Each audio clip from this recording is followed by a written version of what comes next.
예, 반갑습니다. 유정현입니다. 오늘은 이제 윤석열 정부, 즉 새로운 정부가 지금 들어섰습니다만, 새로운 정부의 이제 게임 산업 정책이 향후 이제 5년간 어떻게 갈 것인가가 대단히 이제 게임 산업의 입장에서는 중요한 상황이 되었습니다. 그래서 오늘은 이제 대선 공약 등등의 일부가 지금 포함되어 있습니다만, 이제 향후 이제 5년간 어떤 정책을 어떻게 가야 될지 하는 중요한 쟁점들 그리고 그 방향들에 대해서 오늘 논의하는 자리를 가지고자 합니다.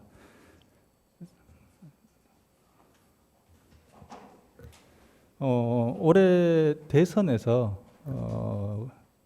가장 지금 그동안 역대 대선에서 처음인 것 같습니다.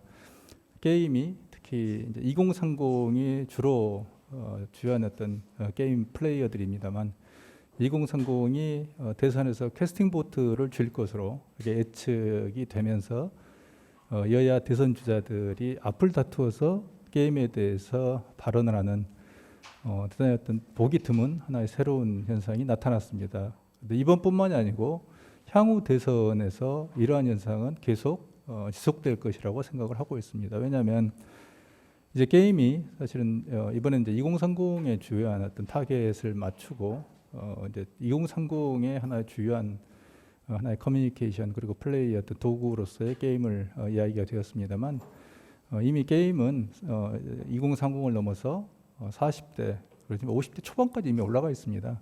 그런 점에서 볼 때 게임이라는 것은 이제 본격적으로 전 국민이 즐기는 하나의 문화의 산물 또는 문화적인 수단 이렇게 지금 가고 있습니다. 그래서 윤석열 대통령께서 대선 후보 당시에 여러 가지의 게임에 대한 정책을 말씀을 하신 바 있습니다. 그래서 예를 들면 게임의 확률형 아이템에 대한 정보 공개 의무화, 예를 들면 게임사의 게임 이용자 권익위원회 설치, 또는 e스포츠 지역 연구제, 게임 접근성 진흥위원회 등등을 약속을 했습니다. 그런데 그 내용을 이번에 이제 얼마 전에 우연히 그게 이제 대선 공약에 대한 실행 계획이 파일이 외부에 공개가 됐습니다만 그 내용을 보게 되면 그런 어떤 대선 당시에 어떤 뜨거운 게임에 대한 열기하고 달리 게임 공약에 대한 구체적인 실행 방안이 없다는 것이 밝혀졌습니다. 그래서 그건 대단히 사실은 게임 산업 전체 그리고 게임 학계에 있어서 대단히 당혹스러운 상황이 되어버렸습니다.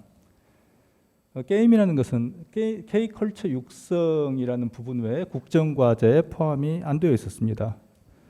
그래서 게임 산업은 예를 들면 K컬처의 초격차 산업화 국정과제 중에 K-팝 드라마, 영화, 웹툰과 함께 콘텐츠의 하나의 장르로 언급이 되는 수준에 머물러 있었습니다.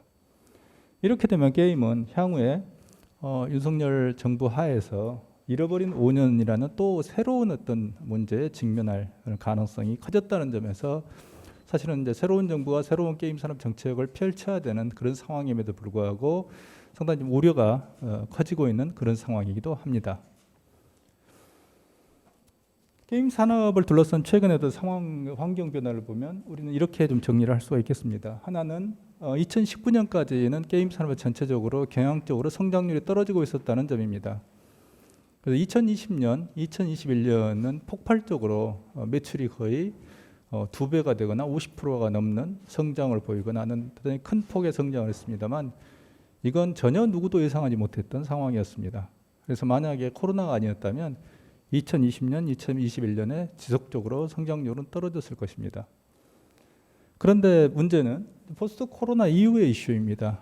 코로나 당시에 그렇게 고도 성장을 했습니다만 포스트 코로나가 시작되면서 매출 하락과 게임사의 어닝 쇼크가 이미 나타나고 있습니다.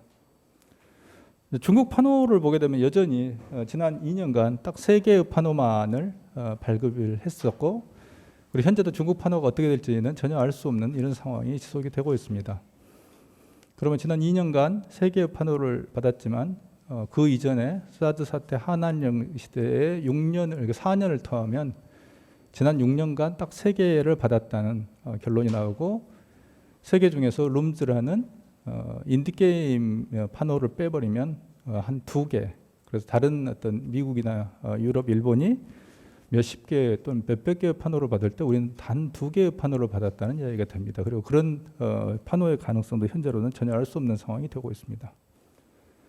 그 다음에 또 게임 내적, 산업 내적으로도 우리는 경각심을 가질 필요가 있습니다. 게임사의, 특히 대형 게임사의 보수화가 가속되고 있습니다. 그래서 코로나 호황이라는 것들이 결국에는 캐시플로우를 막대한 어떤 캐시플로우를 축적을 했습니다만, 그걸 가지고 공격적으로 해외 진출할 수 있는 IP를 만들어야 되지만, 결국에는 우리가 조금 거칠게 이야기하면 게임사 내부에서 인건비를 올리는 돈잔치, 즉 어떤 자신들을 위한 돈잔치로 끝난 결과, 결국엔 지금 우리가 해외를 공격적으로 나갈 수 있는 IP를 가지고 있지 못하는 그런 결과를 맞이하고 있습니다. 자, 근데 또 하나 이제 우리가 내적으로 게임 산업의 정책의 주체라는 측면에서 볼 때 윤석열 정부의 게임에 대한 관심이 과연 있는가 하는 것들에 대해서 우리가 고민해봐야 할 필요가 있습니다. 윤석열 정부는 대략 올드보이의 귀환이라고 이야기가 됩니다. 그래서 내각의 이번 어떤 내각의 1차 대상자 나이를 평균을 보면 62세입니다.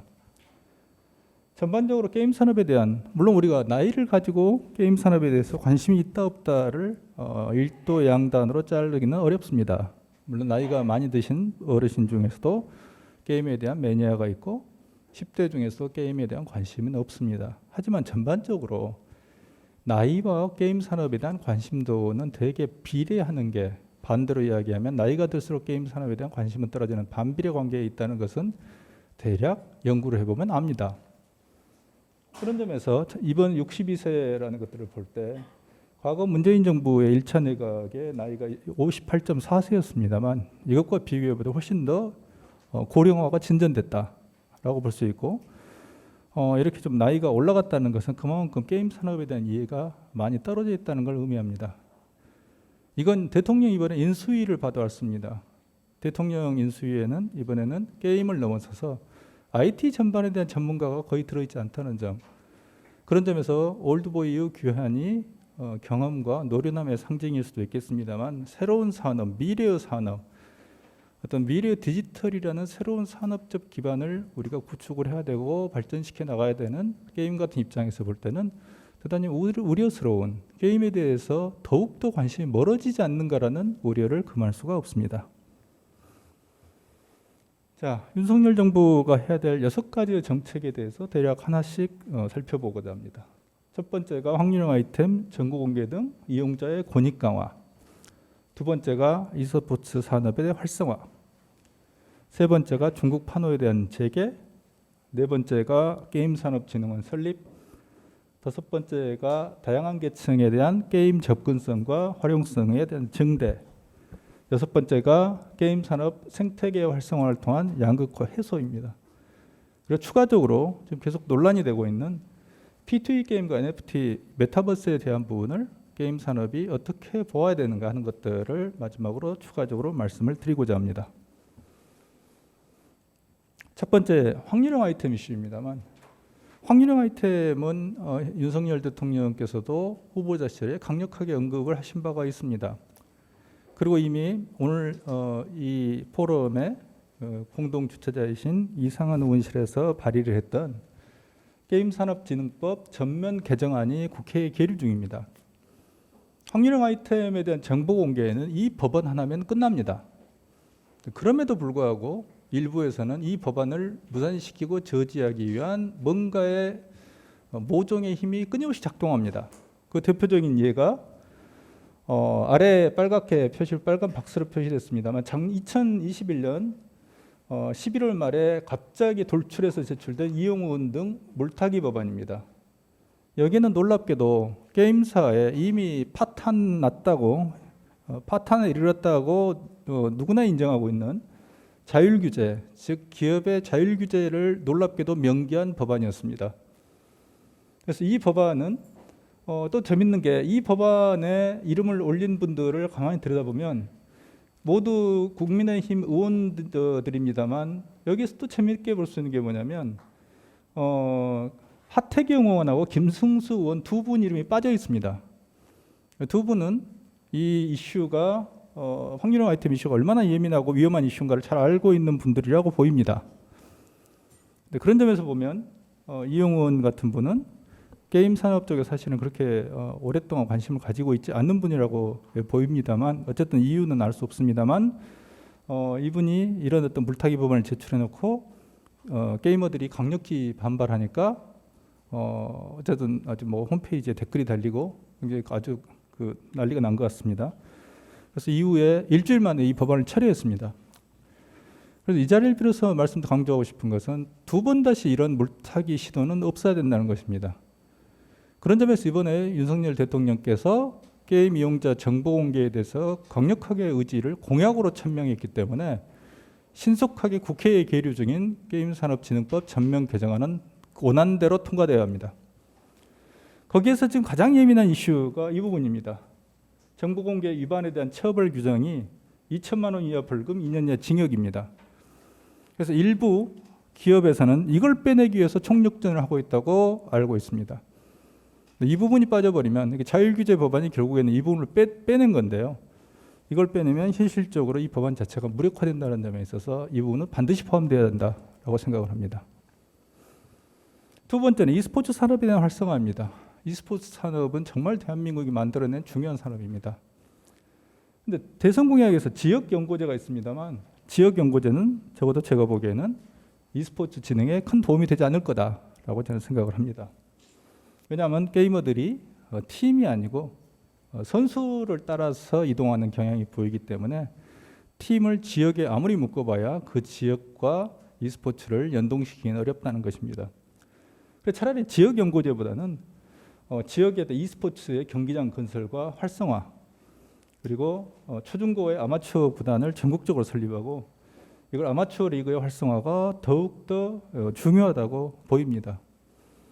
그리고 뿐만 아니라 e스포츠 자체를 생활화하고 e스포츠 청소년의 문화생활로서 e스포츠 정책을 펼쳐감으로 인해서 명실공히 e스포츠가 청소년의 문화, 국민의 문화로서 정착자, 그러니까 뿌리내릴 수 있는 이러한 정책을 현 정부에서 펼쳐가는 게 맞다고 생각을 합니다.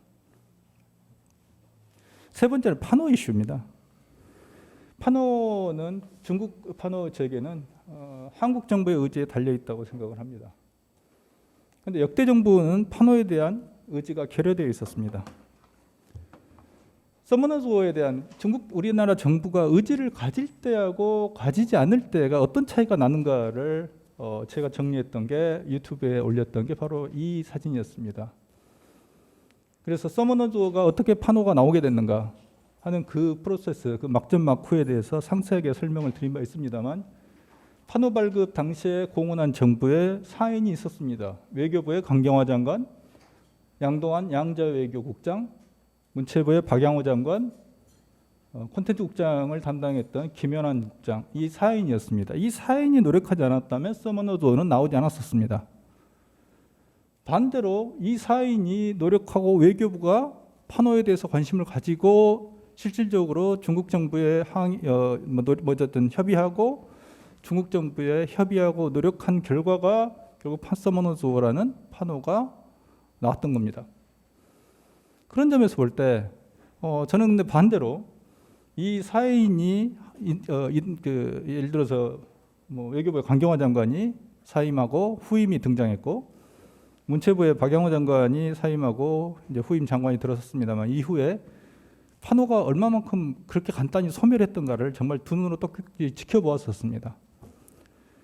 파노에 대한 의지가 장관이 교체됨으로 해서 이렇게까지 쉽게 무너진다는 걸 저는 보고 참 놀랐습니다.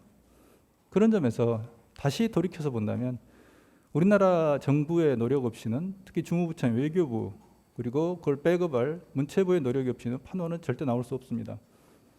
중국은 한미동맹의 강화에 대한 불안감을 가지고 있습니다. 근데 이미 한한령이라는 것은 사드 사태 이후 6년이 지났기 때문에 한한령은 별 쓸모가 없다는 것도 중국은 잘 알고 있는 것 같습니다. 근데 문제는 한한령이 해제가 돼서 한국의 드라마라든지 한국의 예를 들면 K-팝 등등이 중국에 진입을 하더라도 파노가 나온다는 보장은 없다는 겁니다. 왜냐하면 정부가 요구하지 않으면, 정부가 관심을 가지 않으면 중국이 먼저 파노를 줄 이유는 없기 때문입니다. 그건 과거에 우리가 경험해서 잘 알 수 있습니다.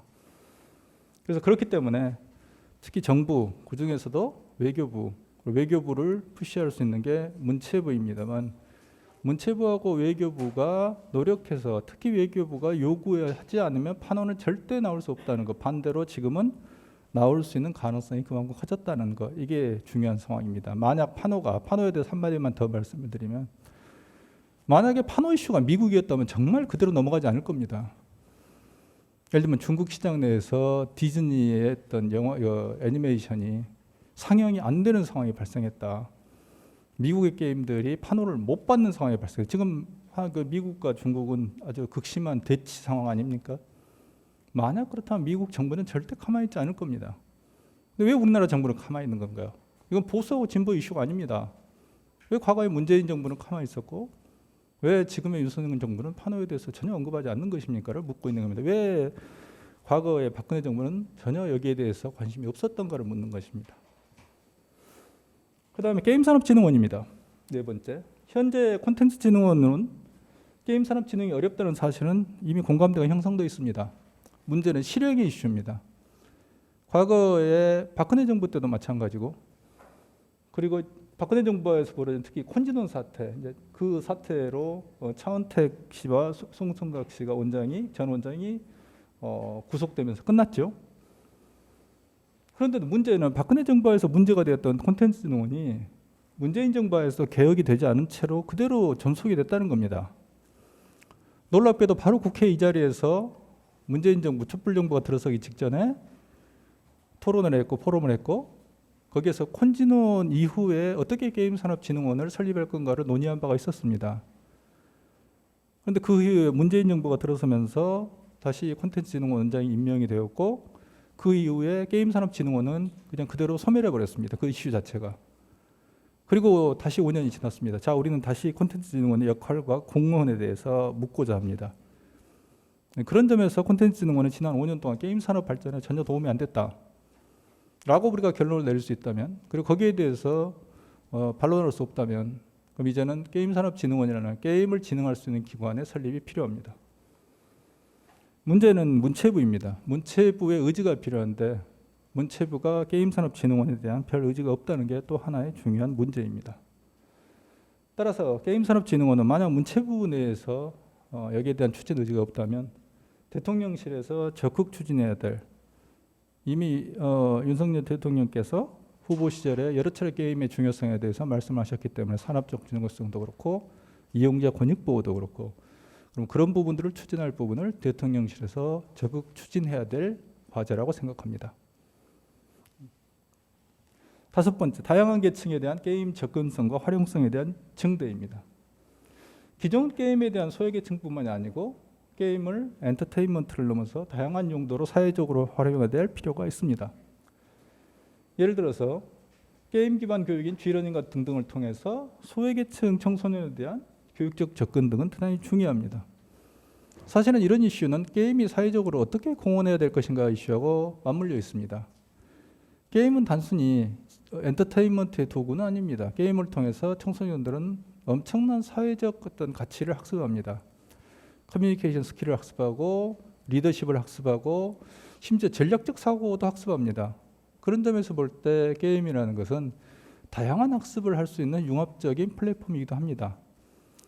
근데 지난 우리가 게임이 공헌할 수 있는 지난 2년을 돌이켜보면 코로나에 의해서 우리나라의 교육은 거의 망가지다시피 했습니다. 그래서 특히 초중고에서 교육의 격차는 심화되었고 특히 중하위권 학생들이 붕괴돼 버리는, 그래서 지금 코로나에 끝나고 난 다음에 전면적으로 대면 수업이 재개됐습니다만 과거에 코로나에 의해서 망가진 그런 후유증을 아직 회복하지 못하고 있습니다. 반대로 게임 산업이 지난 2년간 코로나에서 엄청난 수혜를 받았습니다. 그러면 단순하게 우리가 인간 사회의 정리라는 측면에서 볼 때도 게임이 받았던 그런 어떤 코로나에 의해서 받았던 그런 혜택들, 코로나에서 받았던 엄청난 성장의 기회들, 그런 것들을 나눠서 결국에는 코로나에 의해서 피해를 받았던 부분에 또는 그런 계층에 함께하고 나누어주고 그들과 아픔을 같이 하는 게 우리가 당연하게 산업적인 또 이 명분을 떠나서 하나 인간 사회의 기본이 아닌가 생각을 합니다.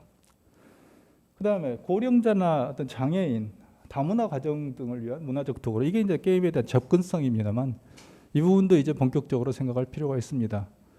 그런 점에서 현재 윤석열 정부가 생각하고 있는 게임을 다양한 어떤 계층의 어떤 문화적인 수단으로 보고자 하는 것은 우리가 공감할 필요가 있습니다. 다음 6번째가 게임 산업 생태계 활성화를 위한 양극화 활성화입니다.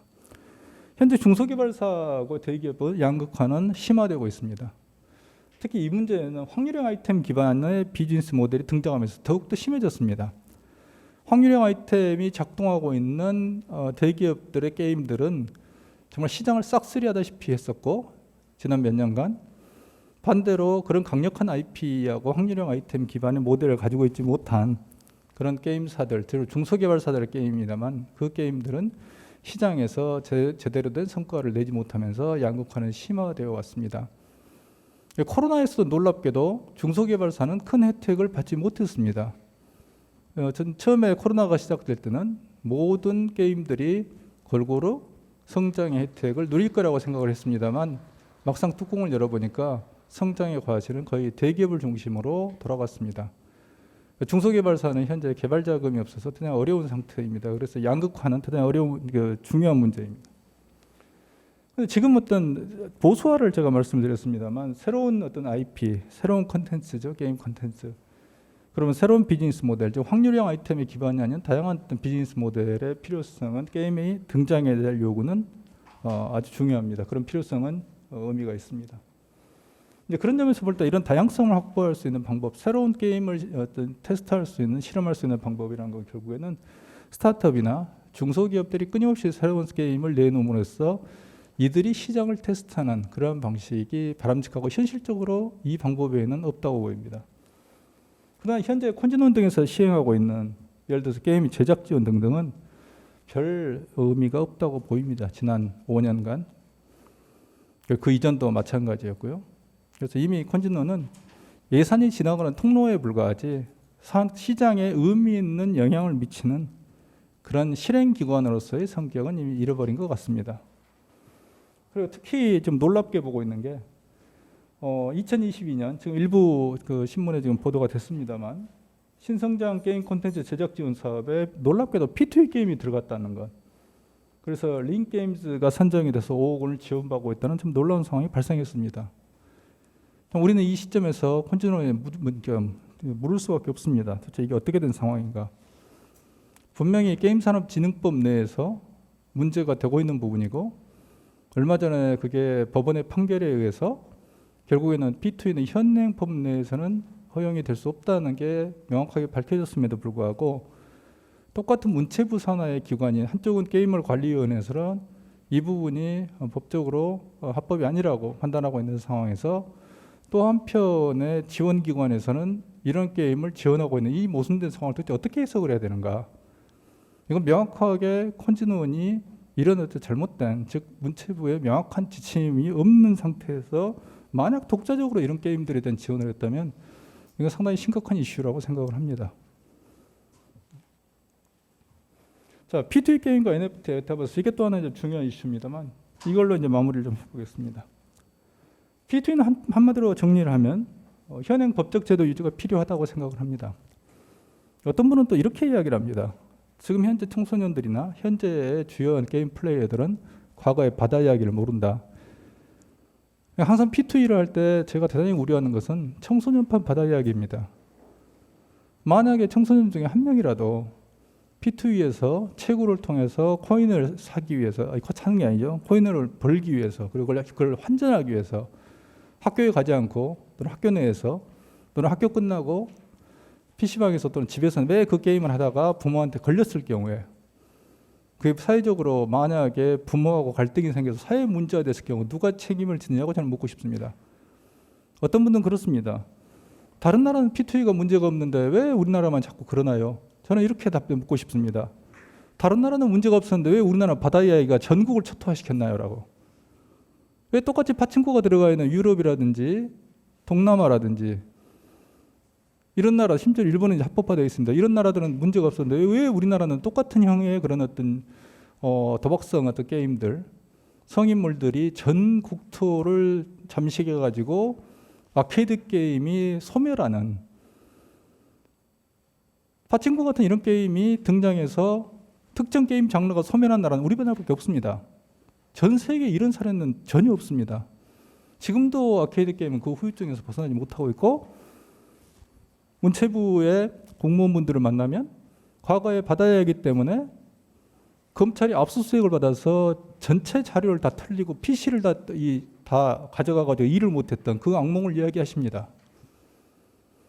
근데 지금 놀랍게도 언론 기자분들도 보면 아직 그 바다 이야기를 겪어보지 못한 분들과 그걸 잘 알고 있는 분들의 의견이 갈리는 걸 저는 봅니다. 그런 점에서 다시 한번 저는 그런 걸 질문을 하고 싶습니다. 왜 바다 이야기가 과거의 일인데 왜 또 다시 그런 이야기를 하시나요?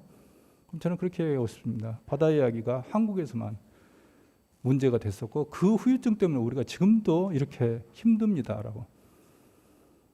그러면 반대로 그럼 바다 이야기가 되지 않을 방법은 없을까요? 저는 그래서 두 번째 이야기를 합니다. 그 이전에 한 가지 또 이야기할게요. 최근에 소셜 카지노하고 웹보드 게임 쪽에서 P2E를 도입하고자 하는 시도가 있는 것 같습니다. 이건 대단히 우려스러운 상황입니다. 왜냐하면 결국 환전에 대한 이슈를 허용을 해주면 반드시 소셜 카지노하고 웹보드 게임 쪽에서는 자신들과 차별 이슈를 꺼내게 됩니다. 왜 문제가 되는가? 그러면 다시 이제 P2E를 허용하려면 다음과 같은 조건이 좀 필요하다고 생각합니다. 우리가 바다 이야기를 만들지 않으려면 첫 번째가 완전한 프리투플레이를 실현해야 됩니다. 그래서 게임 내 캐릭터하고 확률형 아이템 판매를 금지해야 됩니다. 두 번째, 청소년의 진입을 금지해야 됩니다. 그럴 경우에 청소년판 바다 이야기가 실제로 발생하지 않을 수 있는 길이 열린다고 생각합니다. 세 번째가 게임 내 경제와 가상화폐 안정적 유지입니다. 우리는 얼마 전에 테라 루나 사태를 봤습니다. 우리가 항상 우려하고 있던 사태가 터진 겁니다. 정말 가상의 자산을 통해서 가상의 자산을 버티는, 즉 이 비트코인이라는 가상의 자산 위에 또 루나를 올리고 루나 위에 테라를 올리는, 즉 세 개 다 가상이라는, 어떻게 보면 세 개 다 버블 위에 버블을 쌓아 올리는 이런 방식의 코인을 보고, 그리고 그게 전 세계적인 충격을 주는 걸 보면서 이게 잘못하면, 즉 플레이어 자신의, 기업 자신의 의도가 사악하다면, 만약에 불순하다면 어떤 결과를 낳을지도 모른다는 그런 불안감과 우려를 우리 느낍니다. 국내에서 코인들도 마찬가지입니다. 정체불명의 코인들도 너무나 많습니다. 그걸 흔히 우리는 잡코인이라고 그럽니다. 자, 이런 상태에서 다시 한번 우리가 정리하고 해서 게임 내 경제하고 가상화폐가 안정적으로 유지가 가능할까요? 그럼 저는 이렇게 요구할 겁니다. 가능하도록 해야 됩니다. 그래서 게이머들이 들어간 시간에 맞게 그 성과를, 대가를 받을 수 있는 그런 구조, 이걸 게임사가 책임지고 만들어야 됩니다. 저는 과거 다시 한번 게임사들에게, 그런 P2E를 하고 있는 게임사들에게 묻고 싶습니다. 이런 구조를 과연 만들었고 게이머들에게 신뢰를 받았습니까? 라고. 혹시 과거에 게이머들의 신뢰를 잃을 만한, 또는 게임사의 신뢰를 깨뜨리는 행위를 한 적은 없습니까? 라고 저는 묻고 싶습니다. 세 번째입니다. 네 번째는 신규 게임 IP의 개발과 이게 맞물려야 됩니다. P2E는 게임의 미래라는 한때 헛된 망상이 있었습니다. 최근에 그런 이야기는 많이 사라졌습니다. P2E는 게임의 미래. 아무도 이제 그런 이야기 안 하더군요. 근데 P2E는 냉정하게 우리가 살펴보면 확률형 아이템을 우회하기 위한 하나의 방법입니다. 왜? P2E를 붙이는 게임들을 보면 전부 기존 IP에, 즉 IP 우려먹기를 하는 게임들의 IP를 P2E를 붙입니다. 그리고 그건 이해가 됩니다. 왜냐하면 엑스 인피니티 같은 그런 동남아에서 나온 게임들을 보더라도 정말로 게임같이 하는 게임이 엄청난 조 단위의 돈을 벌고 있는 걸 보면서 이거 우리 게임도 P2E 붙이면 이거 정말 쉬울 거라고 생각하는 건 당연합니다. 하지만 그게 반대로 P2E라는 게 결국에는 기존 IP에 붙이면서 IP 우려먹기하고 기존 산업의 보수화를 가속화시킨다면 이거 정말 곤란한 이야기입니다. 그래서 마지막으로 네 번째, 신규 게임 글로벌 IP를 개발한다라는 전제 조건이 있다면 우리가 한 번쯤 검토해 볼 수 있습니다. 그래서 P2E 허용을 논의하려면 다음과 같은 네 가지입니다. 첫 번째가 완전한 프리투플레이, 두 번째가 청소년 진입을 금지할 것, 세 번째가 게임 내 경제와 가상화폐를 안정적으로 유지할 것, 네 번째 게임 신규 글로벌 IP를 개발하고 거기에 붙일 것, 이라는 네 가지를 저는 이미 이야기를 했습니다만 거기에 대해서 이 부분을 실행하고 있는 게임사는 지금 보이지 않습니다. 지금까지. 자, P2E의 본질은 뭐냐면 유저의 약탈이 아니고 게임사의 수익을 나눠야 됩니다. 그래서 만약에 현재 P2E는 한편으로는 게임사를 위한 P2E지 유저를 위한 P2E는 아닙니다. 왜? 한편으로는 확률형 아이템을 팔아서 돈을 법니다. 게임사가. 두 번째는 코인을 팔아서 돈을 법니다. 이 두 가지가 있기 때문에 유저를 위한 P2E가 아니고 게임사를 위한 P2E입니다. 그건 공정한 플레이어로서 게임사의 역할은 아닙니다. 그래서 만약 이런 조건에 충족이 어렵다면 우리는 과도적으로 이렇게 이야기할 수 있습니다. 지금과 같이 해외 시장을 중심으로 해서 P2E 게임을 출시하고 테스트를 통해서 그 경험을 축적을 해보세요 라고 이야기할 수 있습니다. 만약에 국내 시장보다 만약 해외에서 P2E 게임이 훨씬 잘 된다면 국내의 작은 시장이 아니라 글로벌 시장을 향해서 P2E 게임을 나가는 게 훨씬 더 바람직하고 게임 회사의 미래를 위해서도 바람직할 겁니다. 다만 NFT하고 P2E는 분리할 필요가 있다고 생각합니다. NFT는 기존 게임과 결합시켜야 되는 것이고 또 이를 위해서 가상자산을 형성하고 그리고 거래 플랫폼 등을 구축할 필요가 있다고 봅니다. 자, 그 다음에 메타버스 이야기를 조금 더 해볼까요? 마지막으로.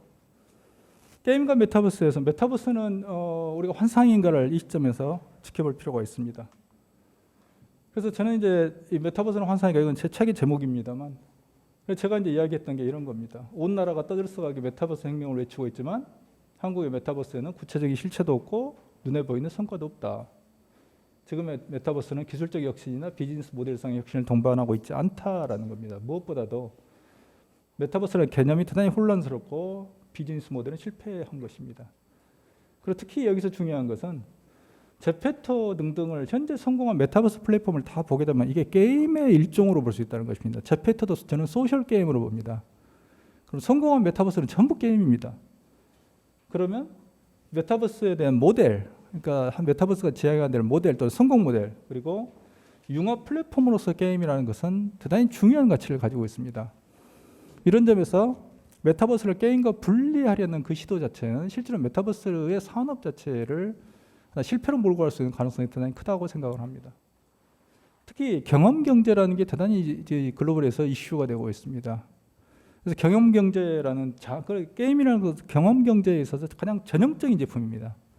그래서 경험 경제의 장으로서 그리고 현실에서 필요한 기능으로서의 게임입니다. 그리고 게임과 메타버스의 융합입니다.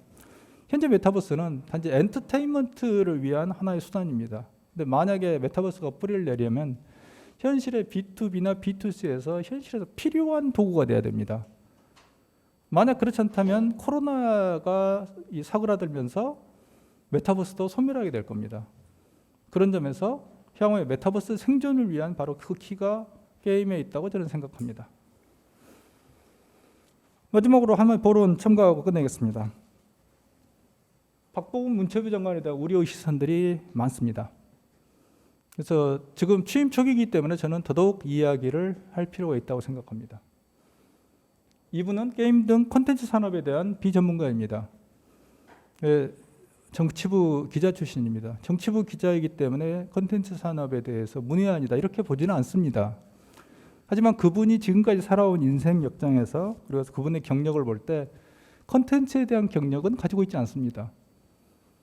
그래서 비전문가가 현재 문체부의 장관으로 수장으로 왔기 때문에 특히 게임 산업은 대단히 당혹감을 감추지 못하고 있습니다. 자, 그럼 과연 한류라든지 콘텐츠 그리고 판호 등등 그리고 현안에 대응할 수 있을까에 대한 우려의 목소리가 높은 게 현실입니다. 그리고 또한 우리가 그런 어떤 그 시그널로서 그런 조짐으로 볼 수 있는 게 취임 이후 게임 산업계에 대한 간담회가 없습니다. 근데 이분이 처음 오셔가지고 했던 게 문화예술계 분들하고 간담회를 처음 시작을 했더라고요. 도종환 장관은 과거에 문재인 정부 때 처음 취임한 도종환 장관은 취임 다음 날 게임 산업과 간담회를 했습니다. 이거가 대단히 대비되는 행보라고 우리는 볼 수 있습니다. 그리고 이렇게 되면 어떻게 되냐면 기본적으로 게임이라든지 콘텐츠 산업에 대한 별 관심이 만약 없는 분이라면 우리가 지금 이야기했던 윤석열 정부에서 해결해야 될 6가지 과제를 추진할 수 있다. 추진 동력이 과연 있는가? 라고 생각할 때 동력이 없다고 볼 수도 있는 겁니다. 그러면 지금까지 우리가 앞에서 계속 반복해서 이야기했지만 만약 지금 이런 추진 동력을 특히 게임 산업에 대한 중요한 과제를 취임 초기 그리고 정부 초기 윤석열 정부 초기에 이 문제를 힘있게 밀어붙이지 않는다면 또 5년 동안 표류하다가 게임 산업이 또 지리멸렬하게 끝나버리는 파도는 나오지 않고 앞에서 말씀드린 그런 여러 가지 게임 산업에 대한 이슈들은 해결되지 못한 채로 끝날 가능성이 있지 않는가 생각을 합니다. 그런 점에서 저희는 박보균 장관이 게임 산업에 대해서 적극적인 애정과 의지를 가지고 전면에 나서서 게임 산업에 대한 이런 문제를 해결해 주기를 강력하게 요청합니다. 이상입니다.